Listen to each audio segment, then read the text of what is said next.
Amen. Okay. We are now starting here in chapter 5 of 2 Samuel. David is now king. The first part of chapter 5, he is anointed king over all of Israel. Right? And, of course, he was anointed by Samuel several years before this.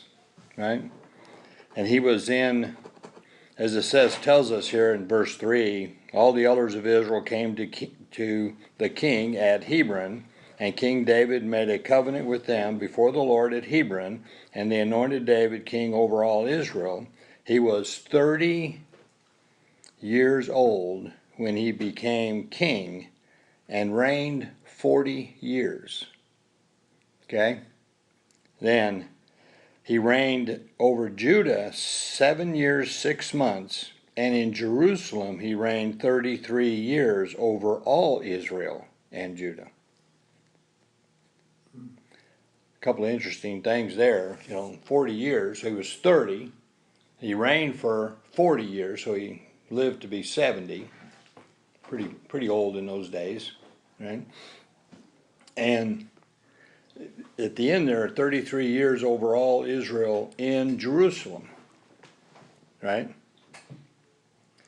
And it says over all Israel and Judah. He became king of Judah 7 years earlier, right? And we had this civil war going on for a couple of years, right? But God still, even when it's quote unquote united, he decides to tell us he's over all Israel and Judah, separating Judah. Which, of course, after Solomon, we get that separation again. What's interesting is Benjamin, which is part of the north, at this point becomes part of the south with Judah in the next separation. Benjamin was where Saul came from, right? He was a Benjaminite, and that was part of the problem. If you remember last week we talked about how he kept describing Benjamin, right? Because Saul was a Benjaminite, and so when David made peace with Benjamin, it was easy to make peace with the rest of Israel. Okay? So then, one of the first things David does when he's king over all of Israel and Judah is he decides to conquer what we call Jerusalem. What do we know about Jerusalem?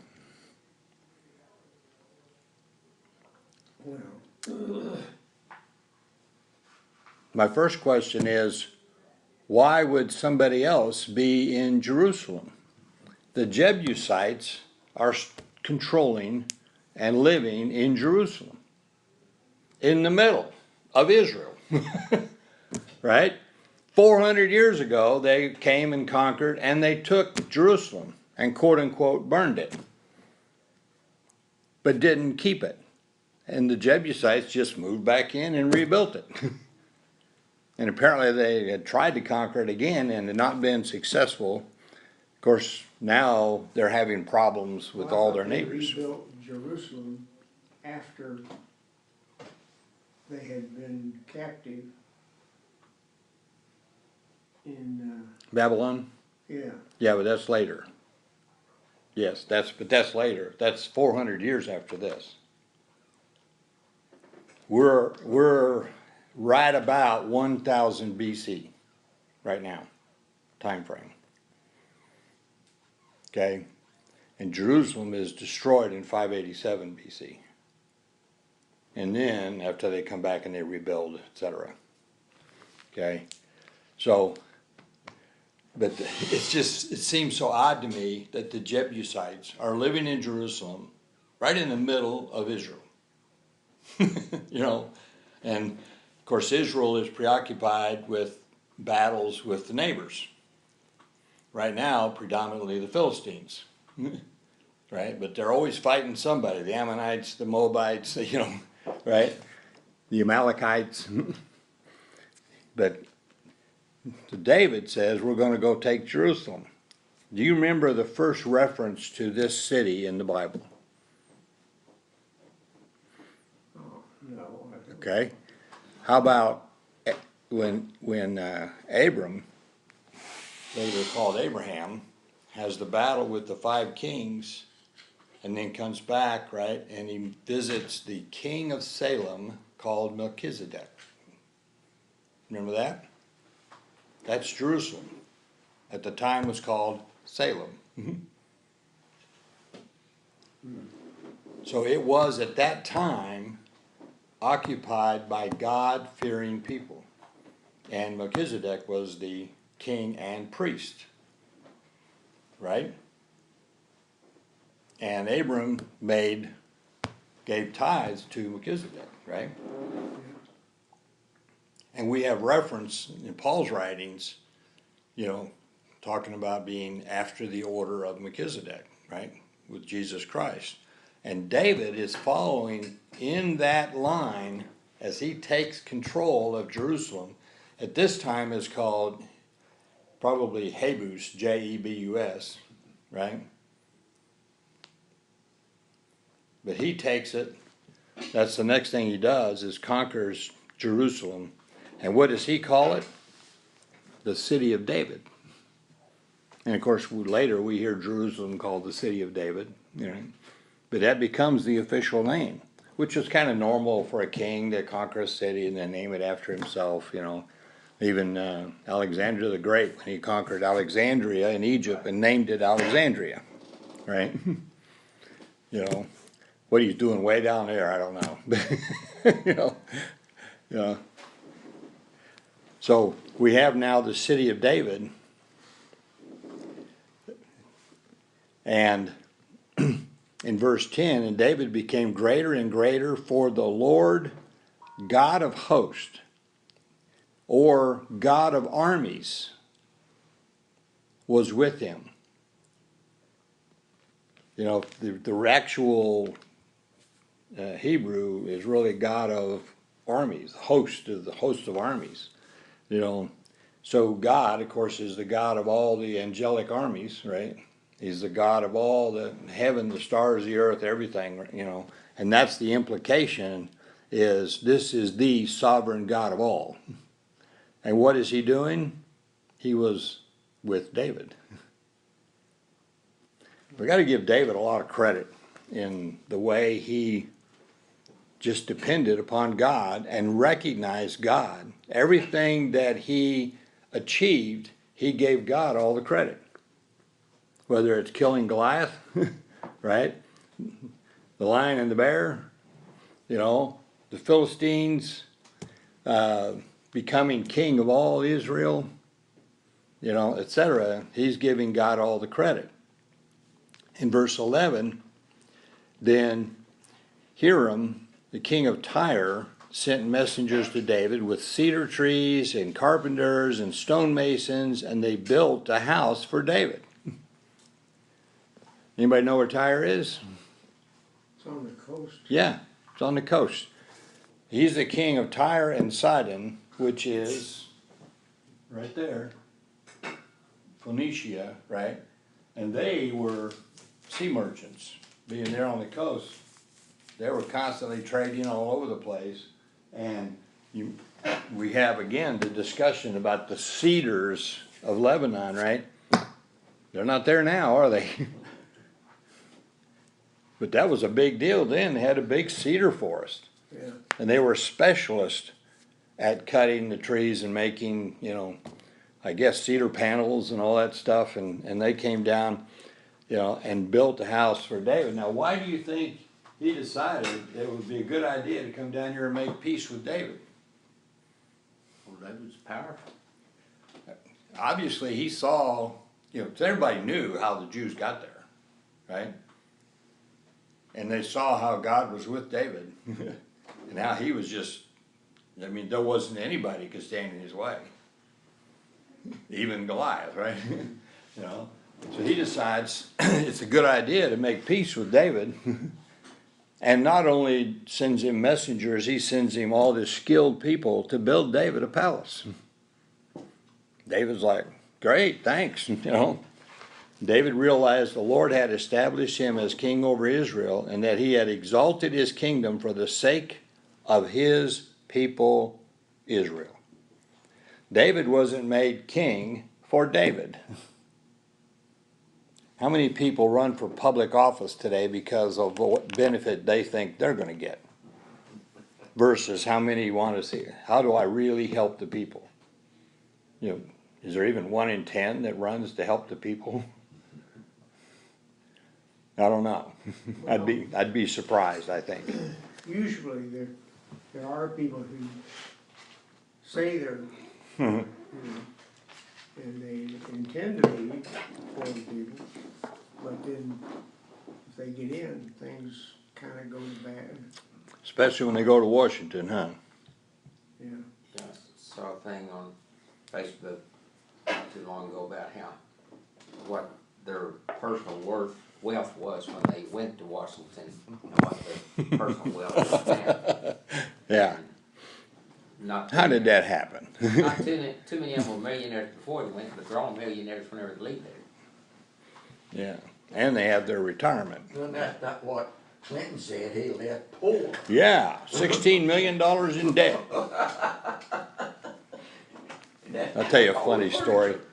This is kind of funny. I was talking to a gal booking an event for Richard with his Kona Ice, you know, and she sells insurance for a living, and she was setting up a booth, and she wanted to have Kona there, and she was explaining that she got permission for the booth and da-da-da, and it turns out there's a whole separate form she has to fill out in order to have the snow cone deal there. And we were talking about the bureaucrats and filling out all the paperwork, writing all that, or you get in trouble and it doesn't work. And I said, just off my head, I said, unless you're Hillary Clinton. And she went off. She is not a Hillary Clinton fan. I mean, 15 minutes later, it was so funny. Anyway. Now, one thing interesting is, God had made David king over all Israel for the Israelites, right? But what was David's ride to the top? It was pretty bumpy. We talked about that a little bit last week, right? Being chased around by Saul and all the stuff he had to go through, you know, etc. You know, on his way to becoming, he'd been appointed king. I mean, why he just suddenly king? And it reminded me of Joseph. He's sold into slavery, you know, by his brothers. First they're going to kill him, and then they sell him into slavery, and he prospers as the chief slave, and then he gets falsely accused of trying to rape Potiphar's wife, and he gets thrown into prison, and he's in there for years, and finally, because of his ability, God-given ability to interpret dreams, he'd get popped out, and overnight, he's the second most powerful man in the world. But 11 years had passed from the time he was first sold into slavery until he reaches this echelon, right? And God did it so he could bring all of his family to Egypt, etc. Is all in God's plan, you know. So anytime something goes wrong in our life, do we complain about it like crazy? Probably. And we don't know, but what God isn't doing something preparing us, right? Look at Moses. 40 years in the palace, everything is hunky-dory, right? Now he spends 40 years in the wilderness. Well, God prepared him to become the Redeemer that brought Israel out of Egypt.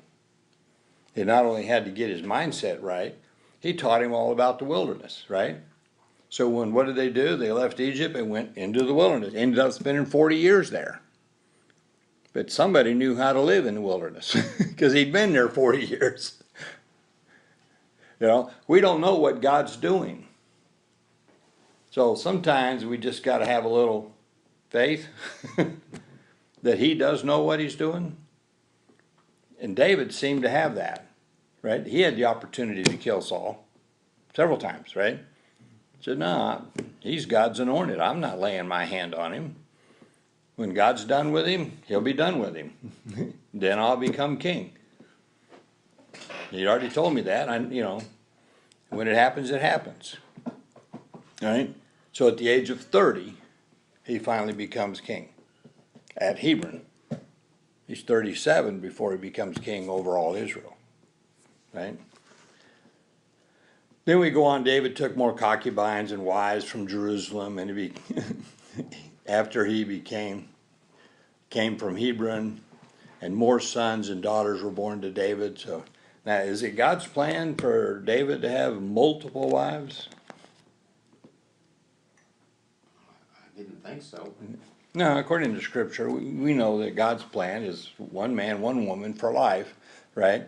But on the other hand, it was also commonplace for kings to take multiple wives, especially kings. And some of them are just political trophy kind of wives, right? As you make a covenant with somebody and they send you their daughter. After all, they're just women, right? The way they were treated. Okay? And so he takes multiple wives, and we get a list of wives and sons that are born there. Then the Philistines, in verse 17, fire up. They heard that David had been anointed king over all of Israel, and so they decided they wanted to fight. Had they forgotten about Goliath? Right? Now they had won and killed Saul, so now they're thinking they're something special, right? And their god of Dagon must have gotten more powerful than the God of Israel. We know that's not the case because there is no such God of Dagon. That's something that they fabricated, right? But nonetheless, David then slays the Philistines. And what does he do, though? In verse 19, David inquired of the Lord, "Shall I go up against the Philistines? Wilt thou give them into my hand?" How many in Washington, D.C. ask God whether or not we should go into battle? I don't know. In this day and time, do you think there's anybody? If there is, they're not willing to talk about it, right? Would they get blasted, wouldn't they? What's her name? Joy Behar would tell everybody that you're insane if you think you can talk to God. Right? Will that? And the Lord said to David, "Go up, for I will certainly give the Philistines into your hand." Now, how did David ask God? How did God respond? We don't know. He probably went to the priest, and the priest did his thing with the Urim and the Thummim, and said, "Shall I go?" And the response came back, "Yes." Right? So David defeats them, right? And they have another battle, and he asks about, somehow he gets the idea of going around behind them, and that's the end of chapter 5, and he does that. And so anyway, he takes care of the Philistines. He's won the political battles. He's king over all Israel. He's winning the actual battles with the Philistines, who's been their big oppressor lately, right? So he's subdued them and got them all the way down here to Gezer. They're shoved down into what is today the Gaza Strip, right? So he's got them completely under control, and he decides it's time to bring the Ark of God, to Jerusalem. Right? Now Jerusalem, he started expanding. Upon conquering it, he starts expanding the city, making it a lot bigger. Well, it's on a hill, so you don't just make it bigger. I mean, you've got to build foundations and, retaining walls of all kinds, and, so he's probably leveling, taking the tops off and filling in and all of that in order to have a place, which is where his house is, by the way, is a part of Jerusalem that didn't used to be there. And so he's building Jerusalem, and Jerusalem is to be the city of God, right? Now, where is God's presence on earth at this time? He's everywhere. Yeah, but specifically between the cherubim, above the mercy seat, and the Ark of the Covenant. God is right there. That's what God told him. And David's like, we need to bring the Ark, into Jerusalem, right? There was a battle years earlier where the Jews had brought the Ark with them, but they lost the battle and they lost the Ark. The Philistines took the Ark, right, and put it in their city, and suddenly everybody got sick. So they moved it to another city and another city, and finally they're like, give it back, right? And you remember they'd put it in there where their big statue to Dagon was, and in the morning he'd be face down in the dirt, you know, stuff like that. God was just playing with them. Yeah. So anyway, it goes back. Now, it's not in the tabernacle like it's supposed to be, because they were hauling it around, right? But it's in this one guy's house, Abinadab. They had placed the ark in verse 3 of God on a new cart that they might bring it from the house of Abinadab, which was on the hill, and Uzzah and Ahio, the sons of Abinadab, were leading the new cart. So they brought it with the ark of God from the house of Abinadab, which was on the hill, and Ahio was walking ahead of the ark. Meanwhile, David and all the house of Israel were celebrating, right, before the Lord with all kinds of instruments made of fir wood and with lyres, harps, tambourines, castanets, and cymbals. And when they came to the threshing floor of Nacon, Uzzah reached out toward the ark of God and took hold of it, for the oxen nearly upset it. He's thinking it's going to fall over. He's wanting to stabilize it. And the anger of the Lord burned against Uzzah, and God struck him down there for his irreverence, and he died there by the ark of God. Is anybody supposed to touch the ark of God? No. Apparently not. No, not at all. Now, the common sense thing is it's wiggling, I want to stop it. I understand the reaction. But what it also says is, I don't have enough faith that God can keep the ark on the cart. That God can do it, right? God said, don't touch it. Now, instinctively, I'm sure it was just an instinct kind of thing. It wiggled. Let me stabilize it, right? Yeah. He did. God took him out. Now, David got upset at God for this and got concerned about the ark. Woo, this is a dangerous thing. Right? And interesting thing is, David was unwilling, in verse 10, to move the ark of the Lord into the city of David with him. But David took it aside to the house of Obed-Edom, the Gittite. Right? We know from 1 Chronicles that Obed-Edom, right? First off, he's prospered hugely while the ark is there. He ends up with 62 sons and grandsons. Now, it's not there very long. So how this all happened, I don't know. And what the time frame was, but it's only been a few months before David now gets wind that Obed-Edom is being blessed, and so David says, oh, the ark's not a bad thing. Let's get it in here to the city of Jerusalem, to the city of David, right, where it belongs. Okay? Now, of course, the tabernacle's still down in Gibeon. The one that they used in the wilderness. Right. Right? It's not there, but David built a tent, and I'll bet he built it with the exact same measurements as the tabernacle, obeying God's instructions, you know, at least in the dimensions of the tent, because it says that he put it, quote, in its place, right? It says in verse 11, the ark remained there for 3 months, And the Lord blessed Obed-Edom and his household. Okay? Now, this says that he's a Gittite. Later on, we hear about Obed-Edom being a Levite. Gittite was down in Goth, where the Philistines were.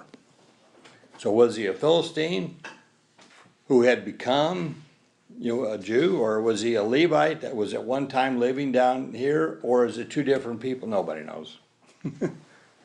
Right? Nobody knows. Now it was told to King David that the Lord had blessed the house of Obed-Edom and all that belongs to him on account of the ark of God. And David went and brought up the ark of God from the house of Obed-Edom into the city of David with gladness. Right? And that word, the Lord had blessed, that's a Hebrew word that means blessed with power. Right? In other words, all kinds of good things are happening. And some of them are like miraculous. It could be that he had multiple wives and all of a sudden they all became pregnant. How he got that many sons and grandsons, I don't know, but something happened, right? Now David does a couple of things here. And in verse 13, and so it was that when the bearers of the ark of the Lord had gone 6 paces, he sacrificed an ox and a fatling. Why 6? I can't answer that, I don't think. Well, how many days do you work and then the Sabbath, right? So some believe that they did that 6 paces, stop, make a sacrifice. 6 paces, stop, make a sacrifice. If that's the case, it would have taken quite a while. And it would have been very costly, right? You run out of cattle. Now it could be they did it one time. It's not clear, but about half the scholars think it was done over and over. Okay? But point was, it was honoring God. The whole idea was to honor God. All right? And David was dancing before the Lord with all his might. Now, in those days, you didn't have men and women dancing together. You just had, they were always separate. But there's several references to dancing in worship, especially in the Psalms. Right? And David is dancing with all his might. So he's not being he's not just doing a little 2-step, right? Okay? And what is he wearing? Nothing. David was wearing a linen ephod. Anybody remember what an ephod is? That's the thing over your chest. It's a tunic, yeah. And who wears ephods? The priest. Saul got in trouble because he sacrificed as if he was the priest, and he was not. Right? Right. Yeah. David is wearing an ephod, and there's no problem with it. Why? Right? Well, but he didn't have anything else on. Isn't that right? Well, apparently. Also, he was involved in a task that I think God wanted the ark to go through. He was involved in something God wanted, whereas Saul, I'm not sure what the circumstances were, but Getting ready for battle. He couldn't wait, didn't want to wait for Samuel to get there, right? So he decided to do the sacrifice himself. And it cost him. Now David there's 2 things here. One of which is there are other references to the wearing of ephod during worship. Right? Samuel wore an ephod as a child in the temple. Right? So it could be just as simple as that. Right? It could be because we have reference to David also holding the dual office of king and priest, even though he wasn't a Levite. But neither was Melchizedek, right? That was before Levite was ever born by a long time, right? 400 years or so, okay? So we now have reference to this, which of course, real king and priest, right, is Jesus Christ. Yeah. So, but David is not, God doesn't say there's anything wrong with what he's doing, wearing this priestly garment. He says, and all the house of Israel were bringing up the ark of the Lord with shouting and with the sound of the trumpet. You know, everybody was participating in the worship. Right? And it happened that the ark of the Lord came into the city of David, that Michal, quote, the daughter of Saul, right, looked out the window. She's not participating in the worship. Why? Well, I guess women didn't, Well, there's lots of women in this proceedings. so, Yeah. But you remember, as the daughter of Saul, she was like the queen bee, so to speak, right? And she becomes what's-his-face's wife after David, and David gets her back, okay? You know, and in the beginning, she loved David. She helped David. But you remember when she helped David out the window to save him, and then she took an idol that she had and put it in place of the bed, right, to deceive Saul that David was there. Why is there a household idol in her house? can't answer that. Well, obviously she had other gods in her mind, right?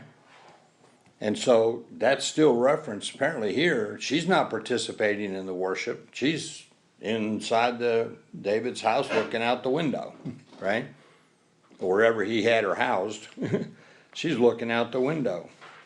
And she saw King David leaping and dancing before the Lord, and she despised him in her heart. In the Hebrew, the heart is your place of choice. She chose to despise David. So at one point she loved him. Now she's decided to despise him, right? And they brought the ark of the Lord and set it in its place inside the tent.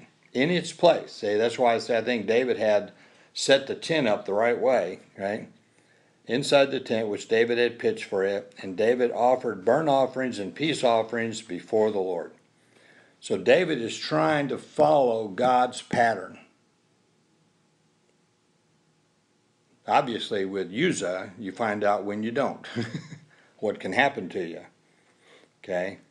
And when David had finished offering the burnt offerings, the peace offering, he blessed the people in the name of the Lord of hosts. Further, he distributed to all the people and to all the multitude of Israel, both to the men and women, right, a cake of bread and one of the dates and one of the raisins to each one. You know, they didn't have desserts in those days. Raisin cakes, pressed raisins was their dessert, right? Then all the people departed each to his house. So he kind of fed them before they went home. And saying all Israel. So there are people from all over Israel that are there for this event. So some of them had a long walk home. So he sent them on their way, you know, having been fed and taken care of. When David returned to bless his household, Michal, the daughter of Saul, right? Keeps referring to her as the daughter of Saul, came out to meet David and said, how the king of Israel distinguished himself today. He uncovered himself today in the eyes of his servants and maids as one of the foolish ones shamelessly uncovers himself.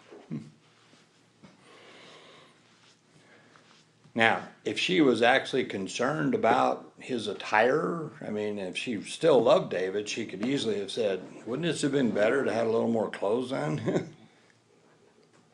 You know?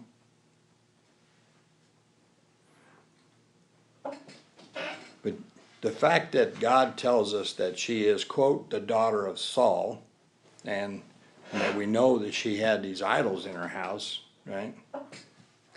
This kind of like is the last remnant of Saul's rebellion, right? The rebellious household is Michal, right? And it's interesting, it says, so David said to Michal, it was before the Lord who chose me above your father and above all his house, right? to appoint me ruler over the people of the Lord, over Israel. Therefore, I will celebrate before the Lord. You know, David's pointing out, okay, you can hang on to the house of Saul all you want. But you guys are the dustpan of history, as they say, right? Dustpan of history. You've been washed away. God has made me king over Israel, and I will celebrate that. And I will be more lightly esteemed than this, and will be humble in my own eyes. But the maids of whom you have spoken, with them I will be distinguished. Now, David, of course, remember they used to sing that Saul had killed his thousands and David's his tens of thousands. He was already distinguished amongst all the handmaidens, right? And one really interesting point. And Michal, quote, the daughter of Saul, had no child to the day of her death.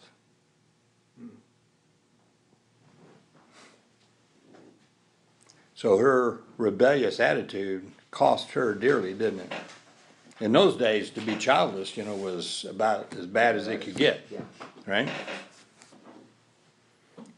And she didn't have any. That's And based on that, I don't know if David ever went to see her. And of course, nobody else was allowed to go see her. right. Right? So, being opposed to God can be costly. And David, of course, as we said, he says, I'm going to be humble in my own life. God's made me king. It's not me, right? God's done this. But I will be esteemed by all the handmaidens, etc., you know, and he was, I mean, to the whole region, right? He became the most powerful king in the whole Middle East. Because God had done it. Right. Right? Now, again, it was kind of a rough ride to start with. And so we just need to remember that God's doing stuff in our life too, whether we recognize it or not.